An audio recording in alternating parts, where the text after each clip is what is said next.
નમસ્કાર મિત્રો, હું રાજેશ ભાસ્કર આપ સૌનું યુટ્યુબમાં આપણી આ ચેનલ પર સ્વાગત કરું છું. મિત્રો, આજે આપણે તારીખ 20 જુલાઈ 2025ના કેટલાક મોસ્ટ ઇમ્પોર્ટન્ટ કરંટ અફેર અને અગાઉની પરીક્ષામાં પૂછાયેલા કેટલાક ઇમ્પોર્ટન્ટ પ્રશ્નો વિશે ડિટેલમાં ચર્ચા કરીશું, જે આપને આવનારી પરીક્ષા માટે ખૂબ જ ઉપયોગી સાબિત થશે. તો મિત્રો, આપ આ ચર્ચા સાથે જોડાઈ રહેજો અને વિડીયોને પહેલેથી લઈને છેલ્લે સુધી પૂરેપૂરો જોવાનો આગ્રહ રાખજો. તો ચલો મિત્રો, શરૂ કરીએ. શરૂઆત કરતા પહેલા જણાવી દઉં કે જો તમારે આપણી આ યુટ્યુબ ચેનલને સબસ્ક્રાઇબ કરવાનું બાકી હોય તો ચેનલને સબસ્ક્રાઇબ કરજો, નોટિફિકેશન બેલ આઇકોનને પ્રેસ કરીને, અને જો તમને વિડીયો પસંદ આવ્યો હોય તો વિડીયોને લાઈક કરજો. પરંતુ તમારે અત્યારે એક કામ કરવાનું છે કે આ વિડીયોની લિંક તમારા જેટલા પણ મિત્રો જેઓ કોમ્પિટિટિવ એક્ઝામની તૈયારી કરી રહ્યા છે બધા મિત્રો જોડે મોકલી દેજો. ઓકે, તમે જે તે સોશિયલ મીડિયા એપ્લિકેશન વાપરતા હો એમાં. ચલો તો શરૂઆત કરીએ. સૌપ્રથમ જોઈશું અગાઉની પરીક્ષામાં પૂછાયેલા બંધારણના પ્રશ્નો, જેના જવાબો તમારે મને કમેન્ટ બોક્સમાં લખીને જણાવવાના છે. વિડીયોના લાસ્ટમાં જ્યારે હું તમને આ દરેક પ્રશ્નના જવાબ જણાવું ત્યારે તમારે ચેક કરવાનું છે તમે આપેલા પ્રશ્નો જવાબમાંથી કેટલા પ્રશ્નો જવાબ સાચા છે, અને જેટલા પણ પ્રશ્નો જવાબ સાચા હોય એનો આંકડો તમારે કમેન્ટમાં લખવાનો છે કે 10માંથી આટલા સાચા છે. ડેઇલી જીકે ટેસ્ટમાં આપણે રોજ 10 પ્રશ્નો પૂછીએ છીએ, એમાંથી 5 પ્રશ્નો બંધારણના હોય છે. બાકીના જે 5 પ્રશ્નો છે એ ગુજરાતની ભૂગોળના છે. તો તમે તમારા આન્સર આપો નીચે કમેન્ટ બોક્સમાં, અને હું આજના કરંટ અફેરનો પ્રથમ પ્રશ્ન છે એની શરૂઆત કરું છું. પ્રથમ પ્રશ્ન છે કે ટ્રાઇબલ જીનોમ સિક્વન્સિંગ પ્રોજેક્ટ શરૂ કરનાર દેશનું પ્રથમ રાજ્ય કયું બન્યું છે? તો જવાબ આવશે ગુજરાત બન્યું છે. કયું બન્યું છે? ગુજરાત. તો ગુજરાત એ ટ્રાઇબલ જીનોમ સિક્વન્સિંગ પ્રોજેક્ટ શરૂ કરનાર દેશનું પ્રથમ રાજ્ય બની ગયું છે, અને આ યોજનાનો ઉદ્દેશ આદિવાસી સમુદાયોમાં જોવા મળતા જે રોગો છે એને સમજવાનો છે, એમને વધુ સારી રીતે સારવાર પૂરી પાડવાનો છે. આ યોજના વિજ્ઞાન અને પરંપરા આ બંનેને જોડીને આદિવાસી સમુદાયોના સ્વાસ્થ્યને સુધારવા માટે એક મોટો પ્રયાસ છે. આ મહત્વકાંક્ષી project Gujarat biotechnology research centre છે એના દ્વારા અમલમાં મૂકવામાં આવશે, જે અંતર્ગત ગુજરાતના 17 જિલ્લાઓના 2000 આદિવાસી વ્યક્તિઓના જીનોમનું ક્રમાંકન કરવામાં આવશે, જે એક વ્યાપક આનુવંશિક ડેટાબેઝ બનાવશે. અને આ પ્રોજેક્ટ છે sickle cell anaemia, thalassaemia, cancer આવી બધી વારસાગત રોગોની વહેલી તપાસ અને સારી સારવારમાં મદદ કરશે. આ પ્રોજેક્ટ ગુજરાત રાજ્ય બજેટ 2025-26 હેઠળ મંજૂર કરવામાં આવ્યો છે, અને તેનું શીર્ષક એવું છે કે ગુજરાતમાં આદિવાસી વસ્તી માટે જીનોમ ડેટાબેઝનું નિર્માણ. બરાબર છે? તો યાદ રાખજો મિત્રો. અહીંથી તમારા માટે એક સરસ એવો પ્રશ્ન છે કે વિશ્વ આદિવાસી દિવસ ક્યારે મનાવવામાં આવે છે દર વર્ષે? તમને આન્સર આવડતો હોય તો કમેન્ટ બોક્સમાં લખીને જણાવી શકો છો. બરાબર છે? આગળ વધીએ અને આપણા ગુજરાતના આદિજાતિ બાબતોના મંત્રાલયના જે મંત્રી છે એમનું નામ શું છે? તો કુબેરભાઈ ડિંડોર છે. કેન્દ્રમાં આપણા આદિજાતિ બાબતોના મંત્રાલયના મંત્રી કોણ છે?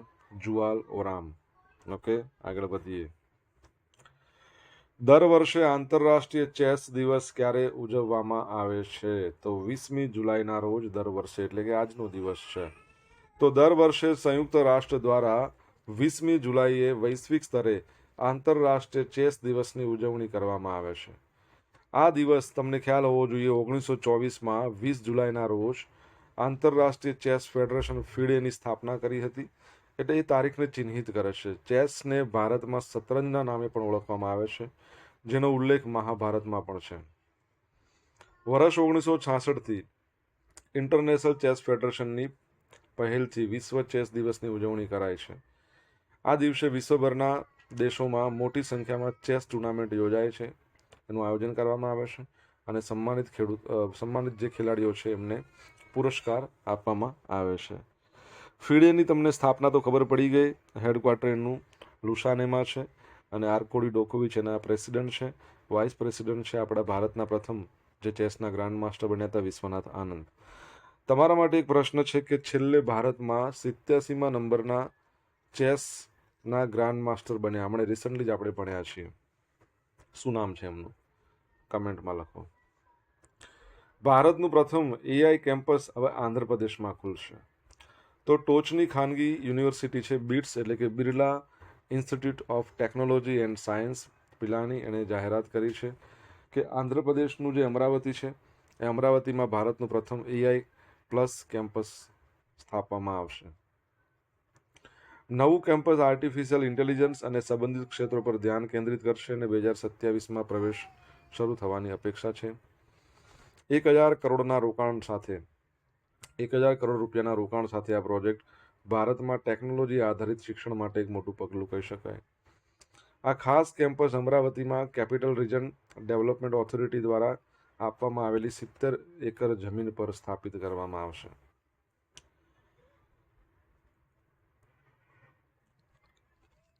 ભારતમાં એઆઈ સિટીની વાત કરીએ તો લખનૌમાં બનવાની છે. એઆઈ યુનિવર્સિટી મહારાષ્ટ્રમાં બનવાની છે. તમારા માટે પ્રશ્ન: વિશ્વની પ્રથમ એઆઈ સિટી કયા દેશમાં કઈ બની રહી છે? જો તમને ખ્યાલ હોય તો કમેન્ટ બોક્સમાં લખીને જણાવો. મિત્રો, વિડીયો પસંદ આવ્યો હોય, ભણવાની મજા આવી હોય તો વિડીયોને એક લાઇક કરી દો. તમારા જેટલા પણ મિત્રો જેઓ કોમ્પિટિટિવ એક્ઝામની તૈયારી કરી રહ્યા છે એ બધા મિત્રો જોડે આ વિડીયોની લિંકને શેર કરો. આપણી યુટ્યુબ ચેનલ રાજેશ ભાસ્કર 2 આ બંનેને જો સબસ્ક્રાઇબ કરવાનું બાકી હોય તો સબસ્ક્રાઇબ કરો, નોટિફિકેશન બેલ આઇકોનને પ્રેસ કરીને. જો તમારે ડેલી કરંટ અફેરની પીડીએફ જોઈતી હોય તો આપણી ટેલિગ્રામ ચેનલ છે, એ ટેલિગ્રામ ચેનલ પર ડેલી કરંટ અફેરની પીડીએફ જોવા મળશે. સાથે તમને પોલ્સ પણ રમવા મળશે. તાજેતરમાં આંદ્રે રસેલે આંતરરાષ્ટ્રીય ક્રિકેટમાંથી નિવૃત્તિ લેવાનો નિર્ણય કર્યો છે. તે કયા દેશનો ખેલાડી છે? તો જવાબ આવશે વેસ્ટ ઇન્ડિઝ. ક્યાંનો છે? West Indies. તો વેસ્ટ ઇન્ડિઝના ઓલરાઉન્ડર છે આંદ્રે રસેલ. આંતરરાષ્ટ્રીય ક્રિકેટમાંથી એને નિવૃત્તિ લેવાનો નિર્ણય કર્યો છે. 14 વર્ષની કારકિર્દી બાદ રસેલ ઓસ્ટ્રેલિયા સામેની આગામી T20 સિરીઝમાં એની છેલ્લી 2 મેચ રમશે. તે જમૈકામાં રમાનારી સિરીઝની પ્રથમ 2 મેચ રમશે, ત્યારબાદ આંતરરાષ્ટ્રીય ક્રિકેટને અલવિદા કહેશે. આ રીતે 22 જુલાઈના રોજ રમાનારી બીજી T20 મેચ તેની આંતરરાષ્ટ્રીય કારકિર્દીની અંતિમ મેચ રહેશે. રસેલની કારકિર્દીની વાત કરીએ, 2011માં આયર્લેન્ડ સામે પોતાની આંતરરાષ્ટ્રીય કારકિર્દીની શરૂઆત કરી હતી. 14 વર્ષ થઈ ગયા. અત્યાર સુધી તેણે વેસ્ટ ઇન્ડિઝ માટે 1 ટેસ્ટ, 56 વન ડે, 84 T20 મેચો રમી છે. T20 ફોર્મેટમાં રસેલે 73 ઇનિંગમાં 163ના સ્ટ્રાઇક રેટથી 1,078 રન બનાવ્યા છે. વન ડે ફોર્મેટમાં 1,034 જેટલા રન બનાવ્યા છે. તો આ બાબત યાદ રાખજો. ઓકે, તમને ખબર છે રિસન્ટલી આપણે ભણ્યા હતા વર્લ્ડ ટેસ્ટ ચેમ્પિયનશિપ યોજાઈ ગઈ હતી, જેમાં કોણ જીત્યું હતું, કોને હરાવીને તમારે જણાવવાનું છે. અને T20 વુમન્સ વર્લ્ડ કપ છે, બરાબર છે, તો એનું આયોજન ભારત અને શ્રીલંકામાં સંયુક્ત રીતે થવાનું છે, એ પણ યાદ રાખજો. આઈપીએલ ઇન્ડિયન પ્રીમિયર લીગ, તમને ખ્યાલ હશે કે આઈપીએલ છે 2025 18મા નંબરનું સંસ્કરણ હતું. કોણ જીત્યું હતું? તો આઈપીએલ છે એ રોયલ ચેલેન્જર્સ બેંગલુરુ જીત્યું પંજાબ કિંગ્સને હરાવીને. અને વુમન્સ પ્રીમિયર લીગની વાત કરીએ તો મુંબઈ ઇન્ડિયન્સ જીત્યું દિલ્હી કેપિટલ્સને હરાવીને. તો એ બાબત પણ યાદ રાખજો. તાજેતરમાં કોણે નવી દિલ્હીના તિલકનગર ખાતે પીએમ વિકાસ તાલીમ કેન્દ્રનું ઉદ્ઘાટન કર્યું છે? તો કિરણ રિજિજુએ કરેલું છે. કેન્દ્રીય લઘુમતી બાબતો અને સંસદીય બાબતોના મંત્રી છે શ્રી કિરણ રિજિજુ. એમણે 16 જુલાઈ 2025ના રોજ તિલક નગર તાલીમ કેન્દ્ર એનું ઉદ્ઘાટન કર્યું અને પ્રધાનમંત્રી વિરાસત કા સંવર્ધન પીએમ વિકાસ યોજના હેઠળ દિલ્હી શીખ ગુરુદ્વારા વ્યવસ્થાપન સમિતિ દ્વારા તાલીમની સત્તાવાર શરૂઆત કરી હતી. આ કેન્દ્ર DSGMC દ્વારા સ્થાપિત કરવામાં આવ્યું છે, જેને લઘુમતી બાબતોના મંત્રાલય દ્વારા પીએમ વિકાસ યોજના હેઠળ અમલીકરણ એજન્સી તરીકે સામેલ કરવામાં આવ્યું છે, જેમાં 31,600 ઉમેદવારોને આવરી લેતા પ્રોજેક્ટને અમલમાં મૂકવા માટે તેમાં 29,600 ઉમેદવારો કૌશલ્ય વિકાસ તાલીમ, 2,000 શિક્ષણ સહાય એનો સમાવેશ થાય છે. તિલકનગર ખાતેનું તાલીમ કેન્દ્ર ટેકનિકલ આર્ટિસ્ટ, પછી social media influencer, general duty assistant આવી જે ઉચ્ચ માંગવાળી નોકરીઓ છે એની ભૂમિકાઓમાં ઉદ્યોગ સંરક્ષિત કૌશલ્ય તાલીમ પ્રદાન કરશે અને આ તાલીમ કાર્યક્રમ ઉમેદવારો માટે મફત છે. મંત્રાલય છે ને એ તાલીમ માટે ઉમેદવારોને માસિક સ્ટાઇપન્ડ પણ આપશે, એટલે બહુ સારી બાબત છે. બરાબર છે. ઓકે, તો એ યાદ રાખજો. દિલ્હીમાં વાત કરીએ તો દિલ્હીની વાત કરીએ તો એના સીએમ નવા આવી ગયા છે. શું નામ છે એમનું? દિલ્હી વિધાનસભાના જે સ્પીકર છે વિજેન્દ્ર ગુપ્તા. દિલ્હીના મેયર પણ નવા આવ્યા છે, રાજા ઇકબાલ. અને દિલ્હીમાં ભારતનો પ્રથમ ઈ-વેસ્ટ ઇકો પાર્ક બનવાનો છે. દિલ્હીના જે લેફ્ટનન્ટ ગવર્નર છે એમનું નામ છે વિનય કુમાર સક્સેના. અમિત ચાવડા ગુજરાત કોંગ્રેસના નવા પ્રદેશ પ્રમુખ બન્યા. આંકલાવના ધારાસભ્ય અમિત ચાવડાને ગુજરાત કોંગ્રેસ પ્રદેશ કમિટીના પ્રેસિડેન્ટ બનાયા છે. અમિત ચાવડા બીજી વખત કોંગ્રેસના પ્રદેશ પ્રમુખ બન્યા, જ્યારે ડોક્ટર તુષાર ચૌધરી એમને વિરોધ પક્ષના નેતા બનાવવામાં આવ્યા છે. અમિત ચાવડાએ કેમિકલ એન્જિનિયરિંગનો અભ્યાસ કર્યો છે. 5 ટર્મથી આંકલાવની સીટ પર ધારાસભ્ય તરીકે ચૂંટાઈ આવે છે. ડોક્ટર તુષાર ચૌધરી હાલ બનાસકાંઠાની ખેડબ્રહ્મા સીટ પરથી ધારાસભ્ય છે. તેઓ કેન્દ્ર સરકારમાં કેબિનેટ મંત્રી પણ રહી ચૂક્યા છે. તુષાર ચૌધરી ગુજરાતના પૂર્વ મુખ્યમંત્રી અમરસિંહ ચૌધરીના પુત્ર છે. બરાબર છે, તો યાદ રાખજો. મને કહો, આપણે લોકસભામાં હાલમાં વિરોધ પક્ષના નેતા કોણ છે? સંસદની વાત કરું છું. તમને આન્સર આવડતો હોય તો કમેન્ટ બોક્સમાં લખીને જણાવો. સોશિયલ મીડિયાના માધ્યમથી તમે મારી જોડે કનેક્ટ રહી શકો છો. મારું ઇન્સ્ટા આઈડી છે rajesh.i.bhaskar. મારું ફેસબુક આઈડી છે RI ભાસ્કર. અને ટેલિગ્રામ ચેનલ છે આપણી રાજેશ ભાસ્કર, જ્યાં તમને ડેલી કરંટ અફેરની PDF મળશે, પોલ્સ રમવા મળશે. અને જો તમને ભણવાની ખરેખર મજા આવી હોય તો વિડીયોને એક લાઇક કરી દો. તમારા મિત્રો જોડે વિડીયોની લિંકને શેર કરો. ચેનલ સબસ્ક્રાઇબ કરવાની બાકી હોય તો સબસ્ક્રાઇબ કરો, નોટિફિકેશન બેલ આઇકોનને પ્રેસ કરીને. તાજેતરમાં કયા સ્થળે આકાશ પ્રાઇમનું હાઈ એલ્ટિટ્યુડ પર સફળ પરીક્ષણ કરવામાં આવ્યું છે? તો લદ્દાખમાં. કઈ જગ્યાએ? લદ્દાખમાં. તો ભારતે 16મી જુલાઈ 2025ના રોજ ભારતીય સેના માટે આકાશ વેપન સિસ્ટમના અપગ્રેડેડ વેરિયન્ટ આકાશ પ્રાઇમ એનું લદ્દાખમાં ઊંચાઈએ 2 એરિયલ હાઈ સ્પીડ અનમેન્ડ લક્ષ્યોને સફળતાપૂર્વક નાશ કરીને એક મહત્વપૂર્ણ સીમાચિહ્ન હાંસલ કર્યું છે. આ શસ્ત્ર પ્રણાલી 4500 મીટરથી વધુ ઊંચાઈ કાર કરવા માટે કસ્ટમાઇઝ છે. તેમાં સ્વદેશી રીતે વિકસિત રેડિયો ફ્રીક્વન્સી શિખર સહિત નવીનતમ અપગ્રેડ છે. આર્મી એર ડિફેન્સ, DRDOએ, Bharat Dynamics Limited, Bharat Electronics Limited, આવી બધી જે સંરક્ષણ ક્ષેત્ર સાથે સંકળાયેલ જે પબ્લિક સેક્ટર યુનિટ્સ છે અને અન્ય ઉદ્યોગ ભાગીદારો, એ બધા સાથે ભેગા મળીને એને ડિઝાઇન કરવામાં આવ્યું છે, વિકસિત કરવામાં આવ્યું છે આકાશ પ્રાઇમ વેપન. એટલે સફળતાપૂર્વક એને કામ કર્યું છે. Okay. Trial first of product model firing ટ્રાયલના ભાગરૂપે કરવામાં આવ્યું. એટલે કે પહેલું વખત એનો જે ટ્રાયલ કરવામાં આવે મોડેલને બહાર પાડ્યો હતો, એના ભાગરૂપે આ કરવામાં આવ્યું હતું. તે સમયસર ઇન્ડક્શનને સક્ષમ બનાવશે. દેશમાં ઊંચાઈવાળા જે સરહદો છે એમાં એર ડિફેન્સ ક્ષમતાને વધારશે. બરાબર છે. લદ્દાખની વાત કરીએ, એના 2 કેપિટલ છે, લેહ અને કારગિલ. હમણાં જ રિસન્ટલી આપણે ભણ્યા કે લદ્દાખના લેફ્ટનન્ટ ગવર્નર નવા આવ્યા છે. તમે મને કહેશો કોઈ કોણ છે? કમેન્ટમાં લખો.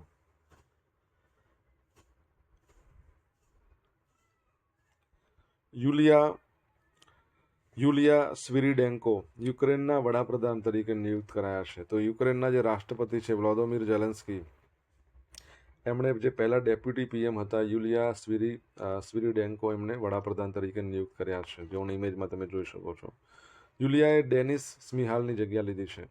ડેનિસ 2020માં વડાપ્રધાન તરીકે ચૂંટાયા હતા અને યુદ્ધ દરમિયાન છેલ્લા 2 વર્ષથી પદ પર કાર્યરત હતા.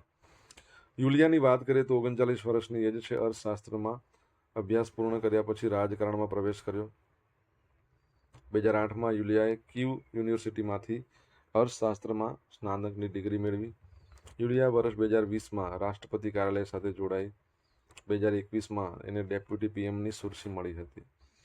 યુક્રેનની વાત કરીએ, કેપિટલ કીવ છે. તમારે જણાવવાનું એની કરન્સીને શું કહેવાય છે. યુક્રેનની કરન્સીનું નામ શું છે? બરાબર છે. રશિયા અને યુક્રેન, તમને ખ્યાલ છે છેલ્લા 3 વર્ષ જેવો સમય થઈ ગયો યુદ્ધ ચાલી રહ્યું છે. ઓકે. હવે જોઈશું અગાઉની પરીક્ષામાં પૂછાયેલા બંધારણના પ્રશ્નો. પહેલો પ્રશ્ન, ભારતના રાષ્ટ્રપતિ વિરુદ્ધ મહાઆરોપની કાર્યવાહી કોણ શરૂ કરી શકે? બરાબર છે.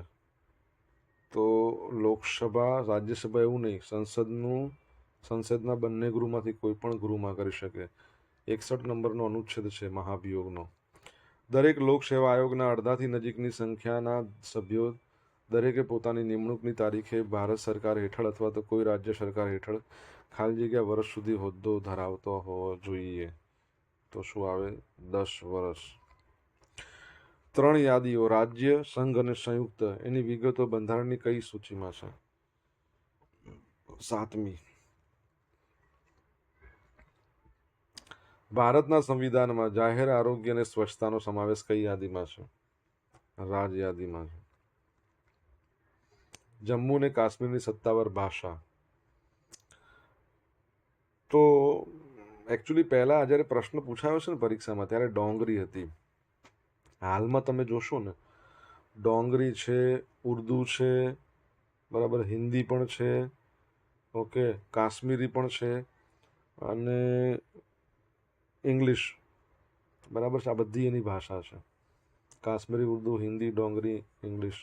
ઓકે. હવે મિત્રો જોઈશું અગાઉની પરીક્ષામાં પૂછાયેલા ગુજરાતની ભૂગોળના પ્રશ્નો. પહેલો પ્રશ્ન, ગોરખનાથનું શિખર ક્યાં આવેલું છે? તો ગિરનારની ટેકરીઓમાં. ગુજરાતમાં કયા સ્થળે જનરલ મોટરનું એકમ આવેલું છે? તો હાલોલમાં. ગુજરાતમાં કયો પ્રદેશ ઈસબગુલનું વાવેતર માટે અગત્યનો છે? તો ઉત્તર ગુજરાત. ગુજરાતમાં બટાકાનું ઉત્પાદન સૌથી વધારે કયા જિલ્લામાં થાય છે? તો બનાસકાંઠા. બટાકાનું બોલે તો બીકે, બાજરી બોલે તો કે બીકે, ઘઉં બોલે તો કે અમદાવાદ, તમને બોલે કે મગફળી તો કે જુનાગઢ. સહકારી ક્ષેત્રે ગુજરાતનું સૌપ્રથમ ખાંડનું કારખાનું ક્યાં સ્થાપવામાં આવ્યું હતું? તો બારડોલીમાં. હવે મિત્રો જોઈશું ગઈકાલે પૂછેલા પ્રશ્નનો જવાબ. પહેલો પ્રશ્ન, ગુજરાતનું પ્રથમ સ્લમ ફ્રી સિટી શહેર કયું બનશે? વડનગર. સેકન્ડ પ્રશ્ન, તાજેતરમાં ક્યાં આયોજિત શાંઘાઈ કોઓપરેશન ઓર્ગેનાઇઝેશનના વિદેશ મંત્રીઓની બેઠકમાં વિદેશ મંત્રી ડોક્ટર એસ જયશંકરે હાજરી આપી? તો ચાઇનામાં યોજાઈ હતી. હવે મિત્રો આજે પૂછેલા પ્રશ્નનો જવાબ જોઈ લઈએ. પહેલો પ્રશ્ન હતો કે વિશ્વ આદિવાસી દિવસ દર વર્ષે ક્યારે મનાવવામાં આવે છે? 9મી ઓગસ્ટના રોજ. સેકન્ડ પ્રશ્ન છે, ભારતના 87મા નંબરના ચેસના ગ્રાન્ડ માસ્ટર કોણ બન્યા છે? તો હરિકૃષ્ણ ARA.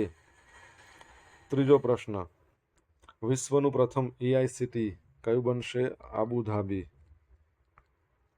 ચોથા નંબરનો પ્રશ્ન, વર્લ્ડ ટેસ્ટ ચેમ્પિયનશિપ કોણ જીત્યું? સાઉથ આફ્રિકા જીત્યું. કોને હરાવીને? ઓસ્ટ્રેલિયાને હરાવીને. પાંચમા નંબરનો પ્રશ્ન, દિલ્હીના CMનું નામ શું છે? તો રેખા, કેમ લખાતું નથી? રેખા ગુપ્તા. છઠ્ઠા નંબરનો પ્રશ્ન હતું કે આપણે સંસદ છે, એમાં લોકસભા છે, લોકસભામાં વિરોધ પક્ષના નેતા કોણ છે? તો રાહુલ ગાંધી. સાતમા નંબરનો પ્રશ્ન, લદ્દાખના નવા લેફ્ટનન્ટ ગવર્નર આવ્યા, શું નામ છે એમનું? તો કવિન્દ્ર ગુપ્તા. કોણ આવ્યું છે? કવિન્દ્ર ગુપ્તા, ખાસ યાદ રાખજો. આઠમા નંબરનો પ્રશ્ન, તમને ખબર હોય તો હરિયાણામાં અને ગોવા આ બંનેમાં પણ જે રાજ્યપાલ છે બદલાઈ ગયા છે, તમને આવડવા જોઈએ. જો આવડતા હોય તો કમેન્ટમાં એકવાર લખો બંનેમાં કોણ આવ્યા છે. એકચ્યુઅલી 3 જગ્યાએ હતા, લદ્દાખમાં પણ હતા. લદ્દાખમાં મેં તમને કહી દીધું. ત્યારબાદ છેલ્લો પ્રશ્ન તો 8મા નંબર, યુક્રેનની કરન્સી કઈ છે? તો હર્વેનિયા અથવા તો રિવેનિયા. બરાબર. હવે મિત્રો જોઈશું ગઈકાલના કરંટ અફેરમાંથી પૂછેલા કેટલાક ઇમ્પોર્ટન્ટ પ્રશ્નો, જેના જવાબો તમારે કમેન્ટમાં લખવાના. પહેલો પ્રશ્ન, સ્વચ્છ સર્વેક્ષણ 2024-25માં ગુજરાતનું કયું શહેર 10 લાખથી વધુ વસ્તી ધરાવતા શહેરોની યાદીમાં નંબર 1 પર આવ્યું છે? સેકન્ડ પ્રશ્ન, તાજેતરમાં પ્રધાનમંત્રી ધન ધાન્ય કૃષિ યોજનાને મંજૂરી મળી, તેમાં કેટલા જિલ્લાઓને આવરી લેવામાં આવશે? તો કમેન્ટમાં લખવાનો જવાબ તમને જો આવડતો હોય તો. અહીંયા આપણે સ્ટોપ કરશું. આ હતા આજના દિવસના કેટલાક મોસ્ટ ઇમ્પોર્ટન્ટ કરંટ અફેર. સાથે આપણે જોયું અગાઉની પરીક્ષામાં પૂછાયેલા કેટલાક ઇમ્પોર્ટન્ટ પ્રશ્નો. આશા રાખું બધાને ભણવાની મજા આવી છે. આના આપણે જવાબો પણ જોયા છે. જો મજા આવી હોય તો વિડીયોને લાઇક કરો, તમારા મિત્રો જોડે વિડીયોની લિંકને શેર કરો. આપણી બંને યુટ્યુબ ચેનલ, એક રાજેશ ભાસ્કર છે, રાજેશ ભાસ્કર 2 છે, એને સબસ્ક્રાઇબ કરો, નોટિફિકેશન બેલ આઇકોનને પ્રેસ કરીને. તો મિત્રો thank you so much for watching this video. Have a nice day. જય હિન્દ, જય ભારત, જય જય ગરવી ગુજરાત.